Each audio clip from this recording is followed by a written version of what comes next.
가난을 이기는 길, 가난을 이기는 길이라는 제목으로 하나님 말씀 증거하도록 하겠습니다. 오늘 성경을 읽어보니까 여러 가지 주제가 쭉 나와 있죠. 여기서 알 수 있는 게 뭐죠? 인생이 참 복잡하다라는 것입니다. 그리고 어찌 보면은 연결이 잘 안 되는 것 같이 보입니다. 인생이 그래요. 이렇게 멀리서 보면은 잘 연결이 안 되는 것 같이 보일 때가 있습니다. 근데 그 다 맥락이 연결이 된다라는 거죠. 그런 의미에서 우리 인생을 성경적인 시각에서 잘 대응하는 모습으로 접근하는 것이 중요하다고 생각을 합니다. 1절부터 6절까지는 가난에 관한 문제인데, 가난 또는 뭐 고난이겠죠. 그러니까 가난이나 고난이 문제가 되는 게 아니라는 것입니다. 핵심은 뭐냐? 믿음이 문제라는 거예요. 믿음으로 대응하면 다 풀리게 되고 유익이 된다, 뭐 그런 접근입니다. 우리가 인생 살다 보면은 황당한 일 많이 당하지 않습니까? 내가 예측하지 못한 일 당하잖아요. 갑작스럽게 사랑하는 딸에게 뭐 발견된 뭐 질병이라든지, 또는 갑자기 쓰러진 아내, 뭐 갑자기 또 사고 당한 남편, 뭐 이런 거 있거든요. 갑자기 당한 가난, 뭐 몰려온 가난, 이런 예상 못했던 것들이 많이 있다는 것입니다. 그러면 이거 어떻게 풀죠? 태도가 중요하다는 것입니다. 어떤 태도를 가질 것인가. 오늘 그 1절부터 6절까지는요, 자주 안 살피는 거니까 좀 자세히 한번 살펴보겠습니다. 1절 한번 다 가지겠습니다. 시작. 마른 떡 한 조각만 있고도 화목하는 것이 제육이 집에 가득하고도 다투는 것보다 나으니라. 뭐 마른 떡 한 조각만 있다, 그러니까 형편이 안 좋다, 뭐 이 정도로 묘사하는 것 같이 보이는데, 좀 한 분석을 해보자고요. 마른 떡, 그러니까 이거는 서양식으로 얘기하면 원문으로 본다면 딱딱한 빵이죠. 빵이 언제가 맛있습니까? 나오자마자 이렇게 부드러울 때가 맛있지, 딱딱해질 정도면 오래됐다는 그런 얘기 아니에요? 이 집 가난한 집이잖아요. 가난한 집인데 왜 빵이 딱딱해질 정도로 안 먹죠? 먹어야 될 거 아니에요, 배고프니까. 근데 안 먹는 이유가 뭘까요? 그 분위기를 아시겠습니까? 서로 양보하는 거예요. 빵이 하나밖에 남지 않았는데 그 아내는 그러는 거예요. 아무래도 당신이 먹어야 된다고, 가장이니까. 남편한테 양보하고, 남편은 또 뭐 상상을 한번 해보세요. 그 당신이 쓰러지면 집이 다 무너져, 아내가 먹어야 돼. 그러니까 또 나중에 뭐라 그러지? 아니라고, 또 우리 자녀들 먹어야 된다고. 자녀들은 또 뭐라 그러죠?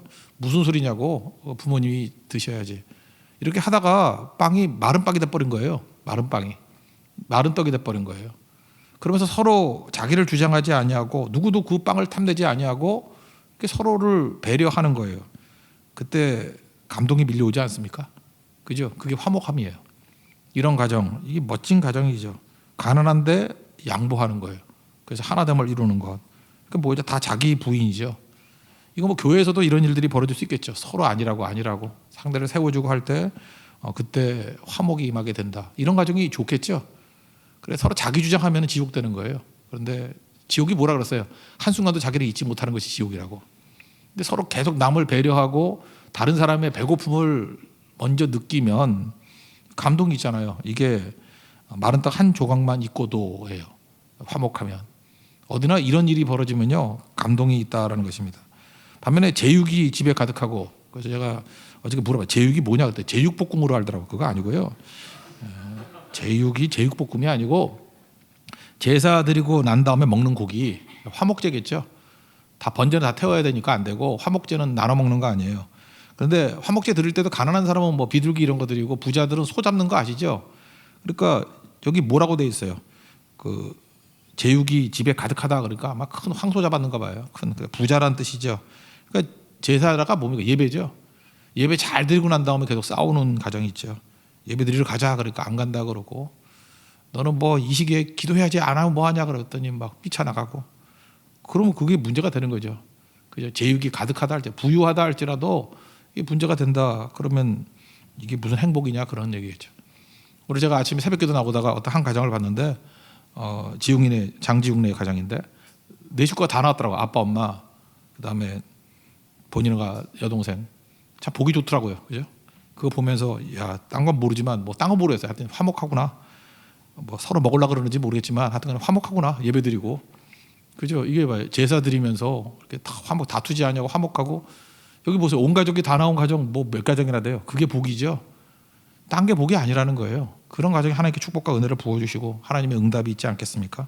그게 능력이라는 거예요. 천국은 뭐죠? 나를 벗어나는 거예요. 그래서 하나님을 바라보며 경외하고, 또 이웃을 향해서 멈추고 수고를 더하는 거. 선한 사마리아 사람 같이. 그게 복이다, 그런 얘기입니다. 그 다음에 2절을 보니까 이런 거죠. 우리는 보통 흙수저, 그 포지션, 뭐 혈통 이런 거를 강조하는데, 아무리 흙수저로 태어난다 할지라도, 아무리 빈손으로 태어난다 할지라도 믿음 지키면 아들의 권리를 다 주신다니까 하나님이. 이게 2절입니다. 2절 한번 읽겠습니다. 시작. 슬기로운 종은 부끄러운 짓을 하는 주인의 아들을 다스리겠고 또 형제들 중에서 유업을 나누어 얻으리라. 아들 아니래도 비록 더 낮은 종의 위치에 있다 할지라도 믿음으로 반응하면 아들이 누려야 될 거 다 누린다는 거예요. 이거 정경이 얘가 누굴까요? 엘리 제사장의 두 아들 홈니와 비느하스. 나쁜 놈들이죠.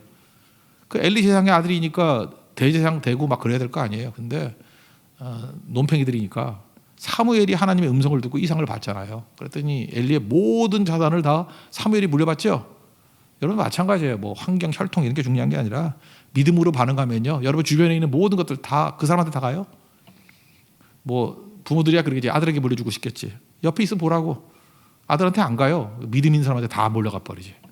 그러니까 여러분 믿음만 붙으십시오. 그러면 주변에 있는 모든 것 깔때기같이 다 여러분에게 다 임하게 될 것입니다. 그리고 3절을 보니까 이제 가난과 고난을 도가니, 뭐 풀무 이렇게. 도가니가 뭐죠? 새부치를 녹이는 이렇게 그릇이죠. 그게 녹인다는 거예요. 녹이는 거. 그래서 뭐 다 녹여버린다 그러는 게 뭐 공포의 도가니 그러잖아요, 그죠? 다 녹여버리는 거. 근데 풀무는 뭐죠? 뜨거운데 넣어가지고 망치를 때리는 거죠, 그죠? 두드림. 그리고 또 찬물에죠. 그걸 당금질이라고 그러잖아요. 뜨겁게 해가지고 형체를 만들어놓고 들어놓고. 당금질 여러 번 하면 센 게 되죠, 당금질. 그러니까 녹임과 두드림이 있어야 되는 거예요. 녹인다는 건 뭐예요? 힘든 거죠. 두드린 거, 만든 것도 힘든 거죠. 이걸 통해서 강인해진다라는 거예요. 그러니까 무슨 얘기입니까? 가난 얘기를 하고 있잖아요. 가난이 어떤 때는 우리를 녹이는 것이 돼서 그럼 불순물 다 없어지잖아요. 다 녹여야 순도 99.999 순금되는 거지. 그리고 얻어 터지니까 센 게 되죠.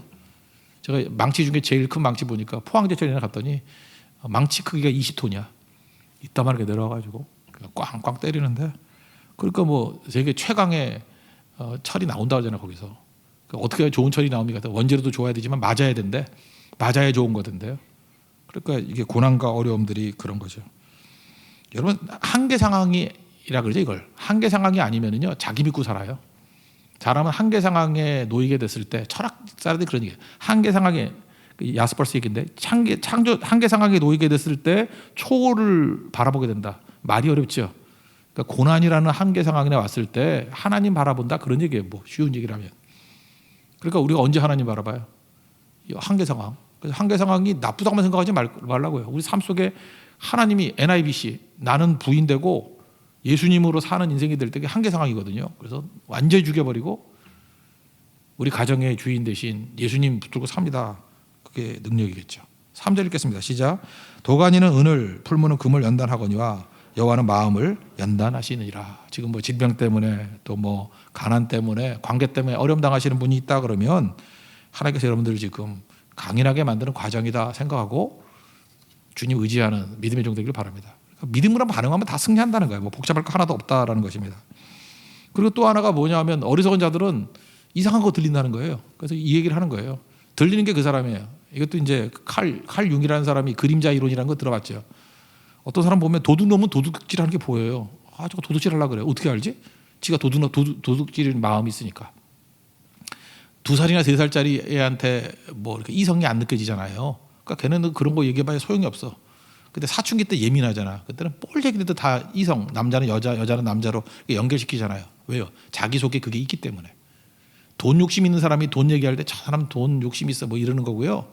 뭐 자기 미모에 관심 있는 사람이 다른 사람의 뭐 화장이나 이런 거에 관심 있지 관심도 없어요. 관심도.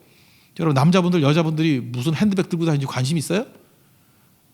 몰라. 핸드백 장사 빼놓을 건 없어. 아무도 없어. 남자 중에 여자분들이 무슨 신발 신고 다니는지 알아요? 신발 보는 남자 있어요? 신발 장소나 여기 있겠네. 뭐 없어요. 거의. 신발 뭐 신었는지 아무도 보는 그거 보면 남자가 아니야. 남자가 아니야 그거. 핸드백 보면 그것도 남자가 아니에요. 남자는 그거 아무것도 안 봐요. 그냥 얼굴 봐요. 아무것도 안 봐. 여자 쓸데없는 돈 쓰는 거지, 그죠? 이게 이제 칼융에 의하면 그림자 이론이에요. 자기 속에 있는 게 보인다는 거예요. 그러니까 사실은 잘 꾸미다는 거 여자들은 여자를 위해서 하는 거지 여자나 보는 거지 남자는 안 봐요 그거. 그걸 보는 게 아닌데. 그러니까 자기들끼리 리그지. 그죠? 그림자 이론이에요. 그러니까 잠깐만 뭐가 보인다. 뭐 죄가 보이고 뭐 시기가 보이고 뭐 어떤 사람의 분노가 보이고 내 안에 그게 있기 때문에 그런 거라는 거예요. 그러니까 잠깐만 보이면은 내 속에 있는 것들을 주님 변화시켜 주십시오. 이게 중요한 거겠죠. 4절 읽겠습니다. 시작. 악을 행하는 자는 사악한 입술이 하는 말을 잘 듣고 거짓말을 하는 자는 악한 혀가 하는 말에 귀를 기울이니라. 그림자 이론. 그러면 되는 거고. 그다음 가난한 자 이제 직설적으로 얘기하자. 조롱하지 말라.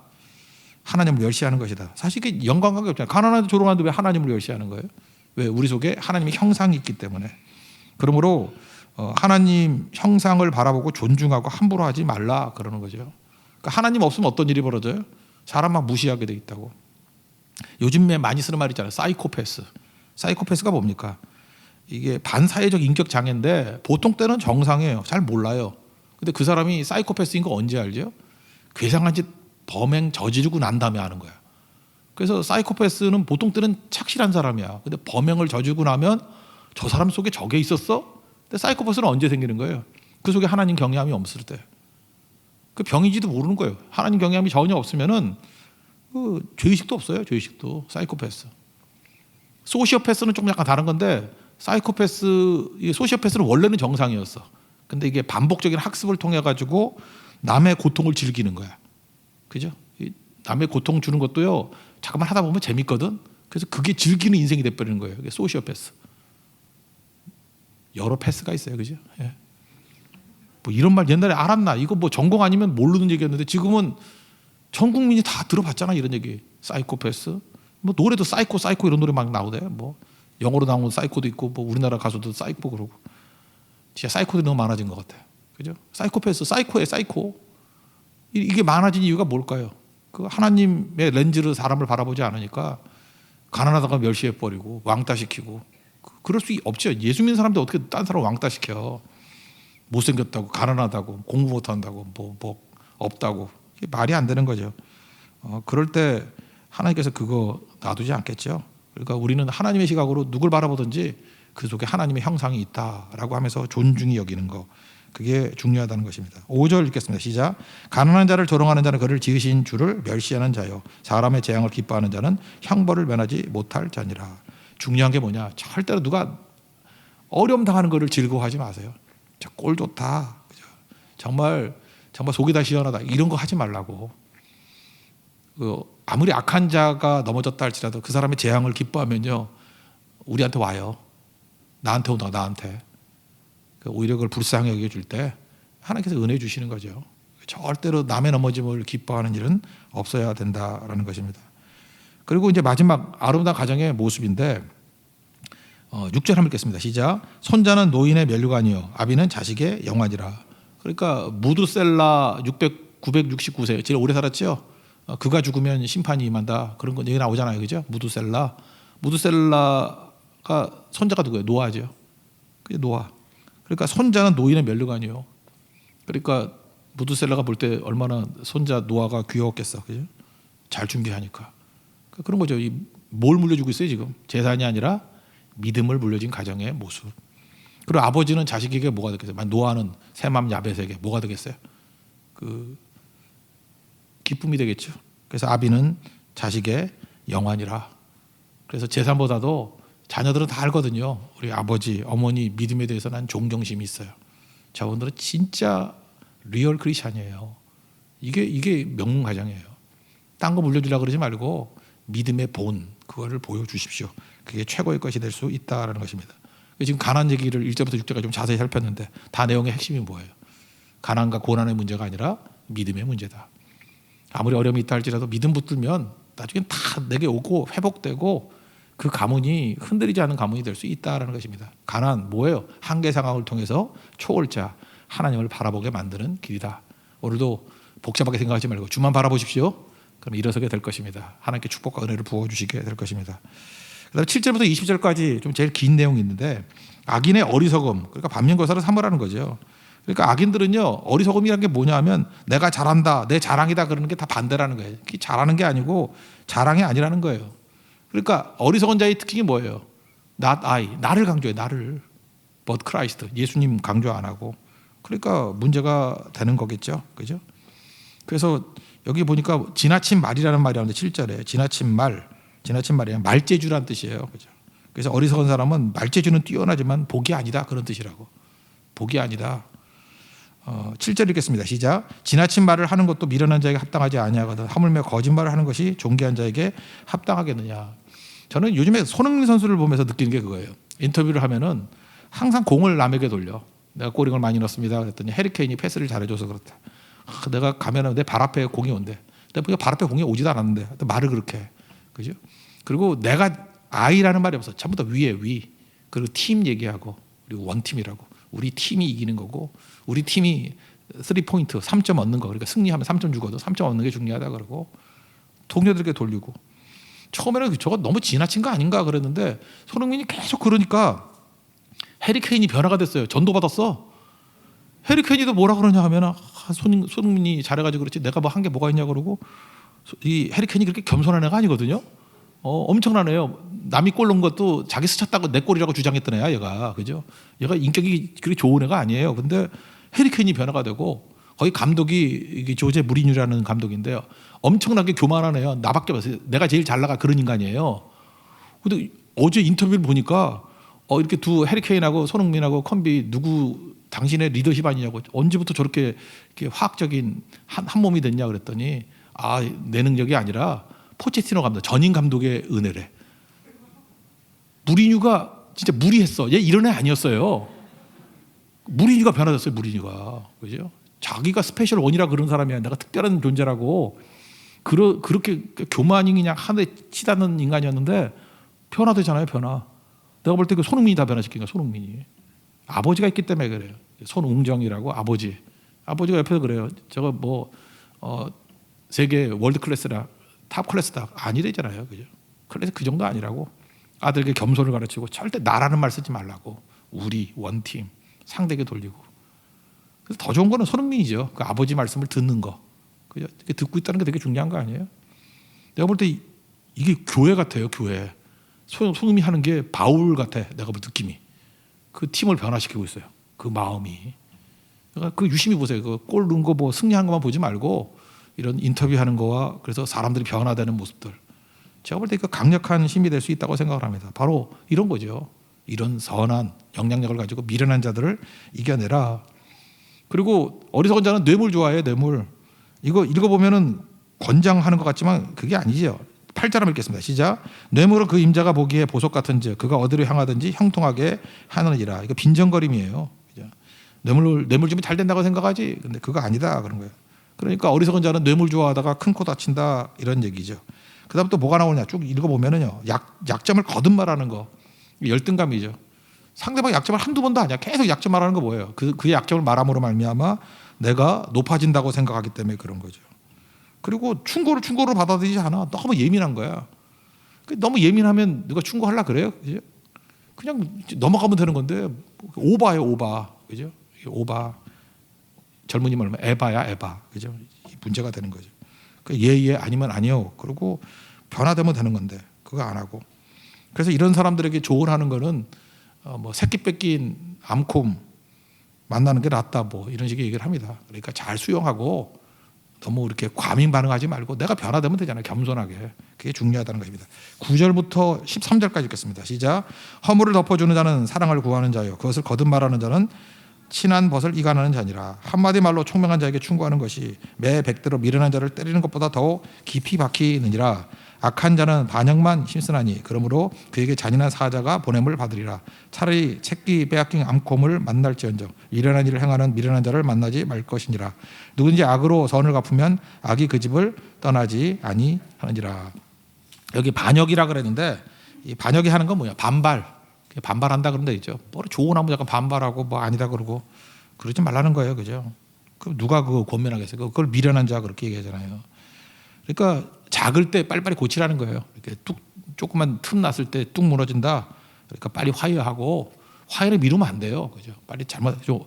그러니까 사과는 크게 하는 필요성이 있어요. 내가 죽을 죄 졌습니다. 그리고 아주 진심을 다 담아서 진심이 전달이 안 되니까 상대가 안 풀어지는 거죠. 그죠? 진심을 다해서 한 번에 안 되면 100번이라도 해야죠. 삼고초려 그러잖아요.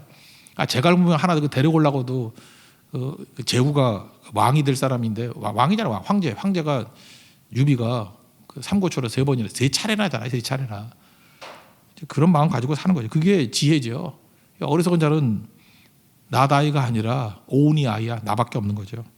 14, 15절 읽겠습니다. 시작. 다투는 시작은 뚝에서 물이 새는 것 같은즉 싸움이 일어나기 전에 시비를 그칠 것이니라. 악인을 의롭다 하고 의인을 악하다 하는 이 두 사람은 다 여호와께 미움을 받느니라. 그러니까 승질난다고 반대로 얘기하는 거죠. 지가 막 판단하면서 이러면 안 된다는 거죠. 그 다음 얘기가 이제 지혜와 지식을 대비시키는 건데, 지혜는 판단력이에요. 그리고 일처리 있느냐. 지식은 뭐죠?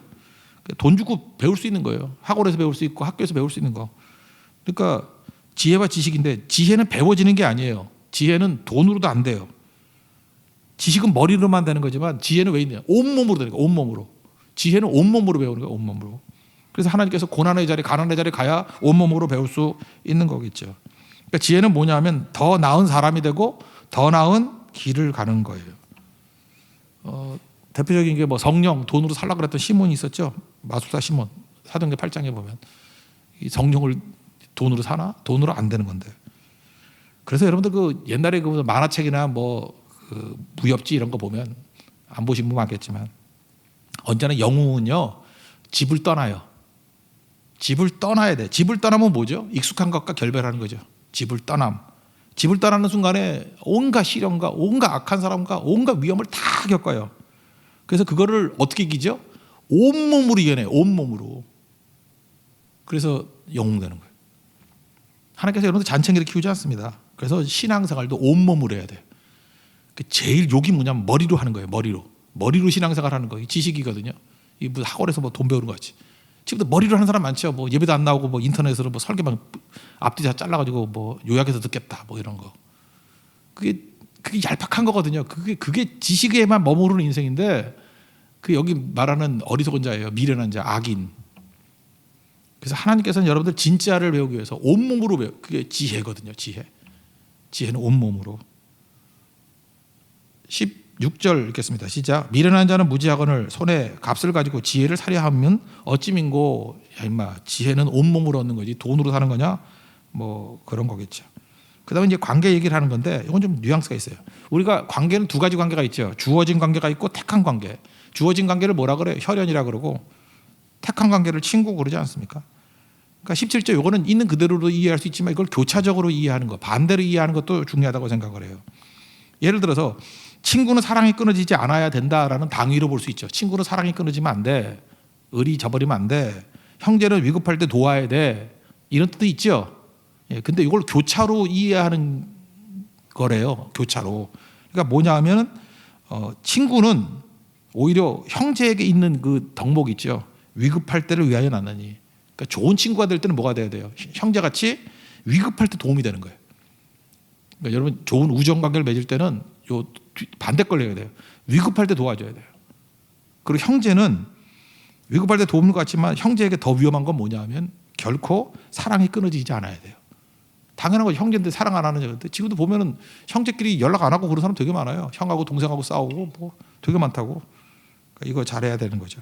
한번 읽어봅시다. 17절 시작. 친구는 사랑이 끊어지지 아니하고 형제를 위급한 때를 위하여 낳느니라.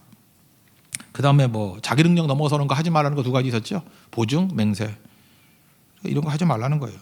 그리고 너무 다툼 좋아하지 마세요. 그러니까 사람이 이제 부드러워지는 게 좋아요. 온유한 거. 속담에 그런 말 있죠. 사나운 개는 콧등 아물 날 없다. 옛날에 시골 개 보면요, 맨날 코가 이렇게 물려 있는 놈이 있어. 그 보면은 그 나한테 막 짖으려 그래. 그 내가 굳이 보복 안 해도 돼. 딴 사나운 놈이 와서 코가 맨날 물려 있어. 우리 할머니 집에 있던 개였는데 맨날 코가 물려 있어. 사나운 개 콧등 성할 날 없다. 지금도 그래요. 이게 코가 맨날 뻘개는 분들이 있죠. 그 사나워서 그래요. 그죠? 사나워서. 사납게 살지 마세요. 그죠? 사납다는 게 뭐죠? 내 마음이 먼저 뾰족해져야 되잖아. 내 마음에 칼을 갈아야 되잖아요. 여러분들 싸우려고 그러면 내가 사나워지려고 그러면 먼저 나부터 무장해야 되잖아. 나를 날카롭게 만들고 뾰족하게 만들고, 그죠? 깨진 병같이 만들어야 되고, 내 몸을, 내 마음을. 그러니까 1차적으로 내가 상하는 거죠. 그러니까 내 마음이 깨진 유리병 같은 존재니까 누굴 찔러도 아픈 거지. 말을 독하게 하는 사람이 있죠. 말을 하면 말이 아파. 어쩌면 저렇게 독한 말을 하나? 그 말이 입으로 나가는 그 순간에 자기를 긁고 나가는 거잖아요. 그 사람 심령이 너덜너덜해져 있다고. 그러므로 다투는 거 하지 마세요. 다투는 거. 사소한 일에 다투지 말고 진짜 싸움 있잖아요. 영적 싸움 벌여야지. 뭐 이런 거예요. 한번 읽어봅시다. 18절부터 20절까지 시작. 지혜 없는 자는 남의 손을 잡고 그의 이웃 앞에서 보증이 되느니라. 다툼을 좋아하는 자는 죄가를 좋아하는 자요, 자기 문을 높이는 자는 파괴를 구하는 자니라. 마음이 굽은 자는 복을 얻지 못하고 혀가 패역한 자는 재앙에 빠지느니라. 그러니까 살아온 개 되지 마십시오. 부드러운 사람 되십시오. 그다음 마지막 세 번째 토픽은 가정교육의 중요성이죠. 가정교육 21절 28절까지인데 믿음 개성하라. 뭐 미련함은요 타고난 거라기보다 길러지는 경향이 있다는 거예요. 부모 때문에. 아까도 얘기했죠. 지혜는 어떻게 얻어요? 온몸으로 얻어야 되는데 지금 부모들이 오도된 잘못된 사랑을 가지고 내가 다 해줄 테니까 너는 공부만 해. 내가 다 해줄 테니까 너는 뭐만 해. 그럼 뭐래? 헬리콥터맘. 엄마 부르면 돌고 있다가 내리고 캥거루족 뱃속에 들어서 나가지도 않고. 그러니까 얘네들이 지혜로운 애가 되겠어요? 안 되겠어요? 안 되겠죠. 그러니까 여러분들 그래요. 아이들 그냥 내팽개치고 성교 가세요. 그래도 되고. 그죠? 뭐 애들이 일어나서 엄마가 안 깨워주면요 애들이 정신 차리고 깨요. 엄마가 깨워준다고 생각하니까 그런 애들이 지각하는 거라고. 걔도 엄마 믿고 자고 엄마는 깜빡이도 자고. 그래서 망하는 거죠. 근데 엄마가 대충 뭐 사는 엄마들 있잖아. 나와서 새벽기도나 하고 맨날 뭐 소위 말하는 교회에 팔려 있는 엄마. 그러면 애들이 엄마를 안 믿잖아. 하나님 믿잖아요. 그래서 지가 알람 몇 개 해놓고 깨고 해서 걔네들이 되는 거지. 그거 잊지 말라고요. 그러니까 이런 거 되게 중요한 거죠. 그래서 믿음은 뭘 전수해야 되냐면은 돈 너무 믿게 만들지 마세요. 그러니까 부모가 잘 못해주니까 잠깐 돈 주잖아. 다 보호해 준다고 그러고. 그러니까 애들은 뭘 믿어요? 부모가 가르쳐주는 거 믿는 거거든. 애들은 하나님의 능력을 믿질 않아. 하나님의 능력으로 산 적이 없고 하나님의 능력을 의지하라고 말해본 적이 없어. 그리고 부모가 내가 다 보호해 줄게, 내가 해줄게 라는 게 뭘 해주는 거예요? 돈 주는 거지 뭐. 너 지식이 필요해? 내가 과외선생 붙여줄게. 너 뭐 필요해? 내가 차 사가지고 뭐 기사 붙여줄게. 내가 집 사줄게. 내가. 그러니까 애들은 뭘 믿는 거예요? 계속. 세상에 믿을 건 돈밖에 없구나. 돈의 유사, 전능성. 그러니까 이놈은 돈이 생기면 지 돈으로 지가 돈 벌 능력은 없으니까 뭐래요? 뇌물 좋아하고. 그러니까 나중에는 뭐 망하겠죠. 그런 거죠, 그런 거. 그리고 삶을 온몸으로 깨닫지 못하기 때문에 약점이 뭐냐 하면은 한쪽만 보는 거예요. 살아봐야 알거든. 이런 면도 있고 저런 면도 있고. 제가 그 젊었을 때 뭐 나왔던 영화가 갈매기의 꿈이란 게 있어. 갈매기의 꿈. 그래서 내가 이제까지 본 영화 중에서 제일 재미없었고 갈매기 하나만 나와요 계속. 그리고 그때 그거 보다가 자는 바람에 이제 극장만 가면 자는 게 버릇이 돼가지고 내가 끝까지 본 영화가 없어요. 그 이후에 갈매기의 꿈 이후에. 조나단 리빙스턴 시걸. 나 그거 지겨워서 진짜. 거기에서 유명한 말이죠. 높이 나는 새가 멀리 본다. 이게 되게 유명한 말이죠. 근데 그 반대말도 있어요. 그죠? 낮게 날아야 자세히 본다. 이거 같이 봐야 돼요. 그죠? 일찍 일어나는 새가 벌레를 먹는다. 일찍 깨는 벌레는 잡아먹힌다. 이런 걸 알아야 된다고. 그죠? 이게 반대적인 면도 있어요. 인생이 복잡해요. 생각보다. 그러니까 이게 다 알아야죠. 그러니까 맨날 꿈만 있고 멀리만 보는 거야. 현실은. 그래서 현실은 감각이 없고 꿈이 크다는 사람들 보면 맨날 멀리 얘기만 해. 멀리. 지금 잘 살아야지. 오늘 살아야지. 내일이 바뀌는 거지. 안 그래요? 맨날 하나님의 능력 그러면서 새벽기도 엎어져 자기만 하고. 그래서 예배부터 풀어야 된다니까. 예배부터 새벽기도 나와요. 그리고 가족 다 끌고 나오고 옆에 기도하고 예배부터 풀어야지 되는 거 아니에요. 낮게 나는 것부터 먼저 해야 돼요. 그래야 자세히 보죠. 그래야 높이 날게 만드자 하나님이. 그래야 멀리 보게 되는 거 아니에요? 그런 얘기들. 21절부터 26절까지 쭉 읽겠습니다. 시작. 미련한 자를 낳는 자는 근심을 당하나니 미련한 자의 아비는 낙이 없느니라. 마음의 즐거움은 양약이라도 심령의 근심은 뼈를 마르게 하느니라. 악인은 사람의 품에서 뇌물을 받고 재판을 굳게 하느니라. 지혜는 명철한 자 앞에 있거늘 미련한 자는 눈을 땅 끝에 두느니라. 미련한 아들은 그 아비의 근심이 되고 그 어미의 고통이 되느니라.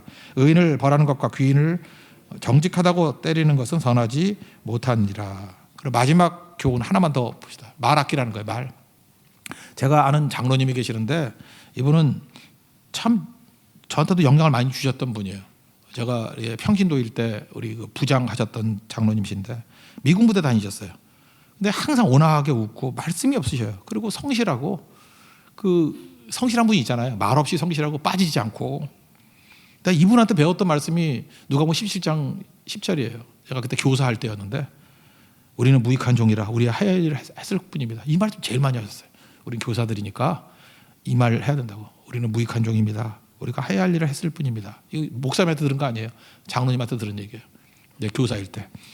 그러면서 얼마나 잘하는지. 그래서 이분은 말이 없어요. 그리고 뭐 이렇게 혼돈이 올 때마다 이제 가끔마다 말씀 하나 던져주면서 이렇게 해야 됩니다. 그래서 전도사님한테 큰 힘이 됐어요. 하나가 되게 나가는 거. 나중에 하게 돼. 나중에 이분이 학력이 초등학교 졸업밖에 안 돼요. 근데 외모는 박사학위 아니 포닥 정도의 외모예요. 외모는 진짜 멋있어요. 거기다 미국 무대 다니까 영어도 꽤 잘해요. 근데 이분이 초등학교 졸업이기 때문에 그 원래 심부름하다 들어가가지고 이렇게 식당에서 일하게 됐대요. 난 그것도 나중에 알았어요. 식당도 어쩐지 먹을 거 많이 갖고 오더라고. 난 그래도 미국 무대에서 갖고 온 줄 알았어요. 그죠? 식당에 있었대요. 식당 주방에 있었대요. 그러니까 배운 게 없으니까. 그러니까 이분은 한글로도 안 써요. 왜냐하면 읽을 줄 아는데 잘 못 쓴대. 이렇게 한글도 이렇게 제대로 된 한글을 쓸 수 있는 분이 아니에요. 그 문장을 만들 수 있는 능력이 안 돼요.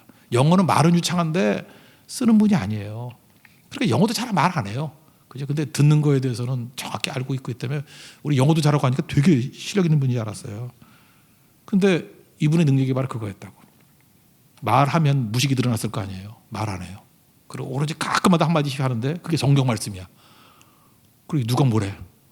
그러니까 막 우리는 엄청 저분은 지식과 영성까지 믿음까지 가미한 놀라운 분이야. 그래서 그분 한마디면 다 굴복하고 따라갔어요. 제가 40살에 알았어요. 그분이 초등학교 나온지. 그러니까 떠들지 말고 가만히 있으면 우리도 이렇게 속일 수 있다는 것입니다. 27절 28절 읽겠습니다. 시작. 말을 아끼는 자는 지식이 있고 성품이 냉철한 자는 명철하리라. 미련한 자라도 잠잠하면 지혜로운 자로 여기지고 그의 입술을 닫으면 슬기로운 자로 여겨지느니라. 하나님 앞에 이런 능력의 종되기를 축원합니다. 자리에서 일어나겠습니다. 기도를 멈추지 마라 찬양하겠습니다. 우리 새벽에 우리 가족들이 다 나오고 또 우리 내 영향권에 있는 사람들이 같이 새벽 기도자로 세워지게 해달라고 기도하면서 우리 가정을 세울 수 있고 믿음으로 세울 수 있는 종들 되게 해달라고 기도하는 마음 찬양하겠습니다.